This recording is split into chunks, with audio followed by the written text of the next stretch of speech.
രണ്ട് കാര്യങ്ങൾ ചോദിക്കട്ടെ. ഒരു കച്ചവടം നടത്തി പൈസ പോകുമ്പോഴേ സ്വാഭാവികമായിട്ട് ഇതൊക്കെ വിളിച്ചു പറയും. എൻ്റെ മക്കൾക്ക് ഒരു ത്രെട്ട് വന്നു കഴിഞ്ഞാൽ, എൻ്റെ മകൾക്കൊരു ബുദ്ധിമുട്ടുണ്ടായിക്കഴിഞ്ഞാൽ ഞാൻ ഏത് ലെവലിലോട്ട് പോകും?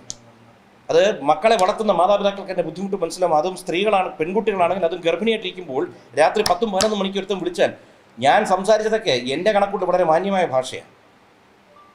നമുക്കറിയാലോ ഇവിടെ ഓരോരുത്തർക്കും ഉണ്ടായത്. നമ്മുടെ MLA പോലും ഉണ്ടായ ബുദ്ധിമുട്ട് നിങ്ങളെല്ലാം കണ്ടു കാണും ഓഡിയോയിൽ. രാത്രി കാലത്ത് വിളിച്ചു കഴിഞ്ഞാൽ അത് ആൺകുട്ടി വിളിച്ചിട്ട് പോലും ഏത് രീതി പെരുമാറേണ്ടതെന്ന് നിങ്ങൾക്കറിയാം.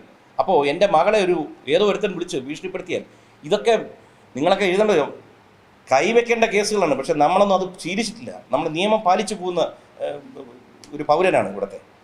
അതുകൊണ്ട് നിങ്ങൾ മനസ്സിലാക്കേണ്ട ഒരു കാര്യമുണ്ട്, ഇത് നമ്മുടെ നാട്ടിൽ ക്രിമിനൽസ് കൂടി വന്നുകൊണ്ടിരിക്കുകയാണ്.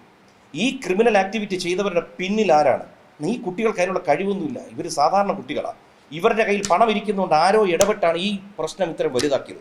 ഞങ്ങൾക്കിത് ഒന്നും വേണ്ട. ഞാനൊരു മീഡിയ മേഖലയിൽ നിന്ന് വന്നു, അതിനുശേഷം സിനിമയിലുണ്ട്, രാഷ്ട്രീയത്തിലുണ്ട്. ഇതിനകത്ത് കുറേ പേരുമായിട്ട് ആത്മബന്ധമുള്ളതാണ്. എനിക്ക് വേണ്ടി നിങ്ങളെ വിളിച്ചിട്ട് ഒരു ഇൻ്റർവ്യൂ തന്നാൽ പോരായിരുന്നു.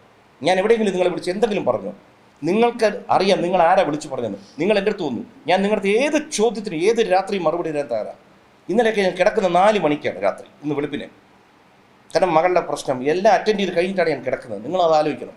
പക്ഷെ ഒരിടത്തും ഒളിച്ചോടാനോ മാറി നിൽക്കാനോ എത്ര ചോദ്യമാണ് ചോദിച്ചോളൂ, ഞാനിവിടെ കാണും, ഉത്തരം തരാം.